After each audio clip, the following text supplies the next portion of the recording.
Hi అండి, అందరికీ నమస్తే. వెల్కమ్ టు తులసి వైబ్స్ అండి. ఈరోజు వెంకటేశ్వర స్వామి పూజ చేసుకుంటున్నానండి. శనివారం రోజు కదండి. శనివారం అయితే మేము మా కులదైవం వెంకటేశ్వర స్వామి ఆయన పూజ అయితే ఎంతో సంపూర్ణంగా చేసుకొని ఉపవాసం అది ఉంటామండి. ఇలాగా పంచపాత్రలు అయితే వాటర్ నింపి పెట్టుకున్నాను. తర్వాత ప్రమిదలు అవి తీసేసి నిన్నటివి ఈరోజు ప్రమిదలు అవన్నీ ఒత్తులేసుకుంటానండి. శంకు చక్ర దీపాలు పెట్టుకుంటాను. ఈరోజు వెంకటేశ్వర స్వామికి ఇష్టం కదా. ఫస్ట్ ఏమో మన స్వామివారికి నీళ్ళతోటి అభిషేకం చేస్తున్నానండి. ఇలాగ నీళ్ళు పోసి ఇలా మొత్తం విగ్రహాన్ని అంతా కడుక్కుంటే కొంచెం శుభ్రంగా శుద్ధిగా ఉంటుందండి.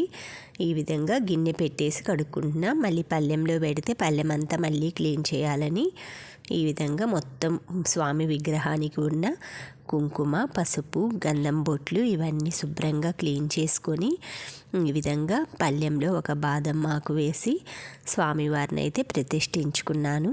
వెనక వైపు కొంచెం ఏదో నాకు తగినంత ఫ్లవర్స్ తోటి ఇలా మొత్తం అలంకరణ చేసుకున్నాను. ఆ తరువాత కడ్డీలు దీపారాధనకి మొత్తం అరేంజ్ చేసుకున్నానండి. ఇది వచ్చేసి కొబ్బరికాయ అయితే కొట్టలేదు, కానీ గుడికి వెళ్ళొచ్చానండి. నేను గుడికి తీసుకెళ్ళాను కొబ్బరికాయ. ఆ కొబ్బరికాయలోది తీసుకొచ్చానండి ప్రసాదం. ఇంకా దేవుడింట్లోకి తీసుకొచ్చేసాను. పువ్వుల బుట్టాది ఇంకా అక్కడ పెట్టేశాను స్వామి దగ్గర. ఆ స్వామి ప్రసాదం ముందు ఆ స్వామికి అర్పించి తర్వాతే మేము ఇంట్లోకి స్వీకరిస్తాం. ఇలాగ మామిడి పళ్ళు, అన్ని పువ్వులు, దీపారాధనకి సంబంధించినవన్నీ రెడీ చేసుకుంటున్నానండి పూజకి. నాకైతే ఏ పూజ అయినా కూడా మనశ్శాంతిగా మనస్ఫూర్తిగా నా పనులన్నీ ఆల్మోస్ట్ కొంచెం అంటే కూరగాయలు కట్ చేసేయటము అలాంటివి చేసి పెట్టుకొని నా పూజ అయిన తర్వాతే వంట చేస్తానండి. నా పూజ అంతా అయ్యేసరికి నేను 9 గంటలకు కూర్చున్నాను అనుకోండి పూజకి. నాది అయ్యేసరికి 10 అవుతుందండి. అంటే దగ్గర 45 నిమిషాలు పట్టుద్దండి పూజ. ఆ తర్వాత ఇవన్నీ అంటే ముందు రోజు తీసిన పువ్వులు ఇవన్నీ కవర్లోకి సర్దుకోవటం, అవన్నీ పక్కన పెట్టుకోవటం, క్లాత్లు అవన్నీ తీసుకోవటం అవి సరిపోతుంది. 1 అవర్ నా పూజకి అవుతుందండి. మీరు చూస్తూనే ఉన్నారు కదా. ఈ పువ్వుల అలంకరణ ఇవన్నీ స్వామికి కావాల్సినవి రెడీ చేసుకోవటం ఇవన్నీ నాకు టైం పడుతుందండి. అంటే అష్టోత్తరాలు మంత్రాలు అవన్నీ చదువుకునేసరికి 1 గంట సేపు అయితే పడుతుంది. మనకి ఆ స్వామి ఇచ్చిన 24 గంటల సమయంలో ఆ స్వామికి 1 గంట సమర్పిస్తే ఎంతో ప్రశాంతంగా ఉంటుందండి. మనకి ఆ రోజంతా పాజిటివ్ వైబ్స్ తోటి ఉంటుంది. ఎప్పుడైనా సరే దీపారాధన చేయకూడని రోజులు అలా వచ్చినప్పుడు ఏదో వెలితిగా అనిపిస్తుంది. మీకు కూడా అలాగే ఉంటుందండి. ఇలా అయితే నేను ఈ విధంగా బాదమాకు తెచ్చుకున్నానండి గుడి నుంచి వచ్చేప్పుడు.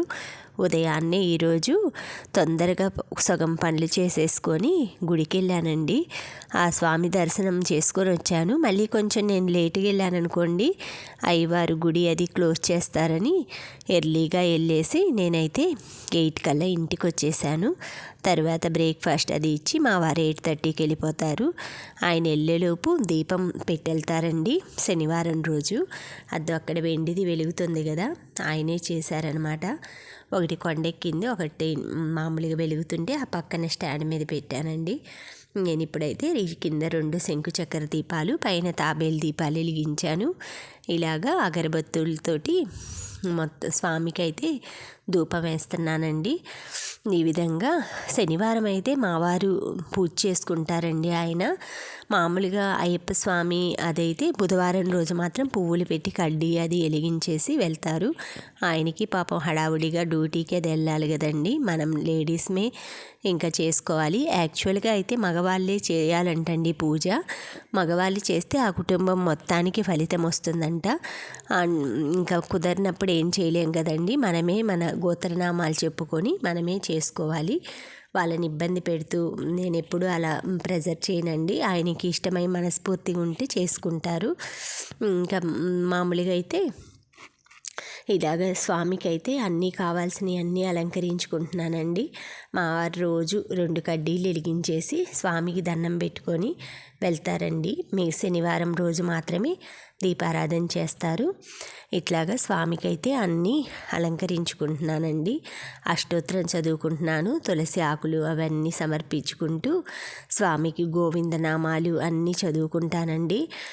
శ్రీ శ్రీనివాస గోవింద, శ్రీ వెంకటేశ గోవింద, శ్రీ భక్తవత్సల గోవింద, శ్రీ భాగవత ప్రియ గోవింద, శ్రీ నిత్య నిర్మల గోవింద, శ్రీ నిమేఘశ్యామ గోవింద, శ్రీ పురాణ పురుష గోవింద, శ్రీ పుండరీకాక్ష గోవింద, శ్రీ నందనందన గోవింద గోవింద హరి గోవింద, గోకులనందన గోవింద. ఈ విధంగా వెంకటేశ్వర స్వామికి సంబంధించిన అన్ని నామాలు, అన్ని స్తోత్రాలు, నారాయణ స్తోత్రం అన్నీ చదువుకుంటానండి. ఆ తర్వాత వెంకటేశ్వర స్వామికి హారతి అవి ఇచ్చుకుంటాను. తులసి దళాలు ఎక్కువ దొరికినప్పుడు తులసి దళాలతోటి ఈ విధంగా అష్టోత్తరం అయితే మొత్తం చేసుకుంటానండి. ఈరోజు పువ్వులు అయితే ఎక్కువగా దొరకలేదు, కానీ తులసి దళాలు మాత్రం నేను అంటే నాకు తులసి దళాలతో పూజ చేయాలని ఉందనేసి ఆ స్వామికి ముందే తెలిసేమో, అందుకే ఈరోజు పువ్వులు ఎక్కువ లేకుండా తులసి దళాలే సమర్పించారు. ఇలాగ స్వామికి అయితే నాకు ఆయన ఎలా అందజేసిన తులసి దళాలతోటి అయితే పూజ చేస్తున్నానండి. ఆ స్వామి యొక్క అనుమతి ఆజ్ఞ లేనిది ఏది జరగదని నేను ప్రగాఢంగా నమ్ముతాను. అందుకే ఆ స్వామి ఏది ఇచ్చినా కూడా మన సంతోషం కోసమే అనుకుంటానండి. ఈ విధంగా స్వామివారి పూజ అంతా ముగించుకున్నానండి. Thank you friends, thank you for watching, thank you for valuable time. Bye.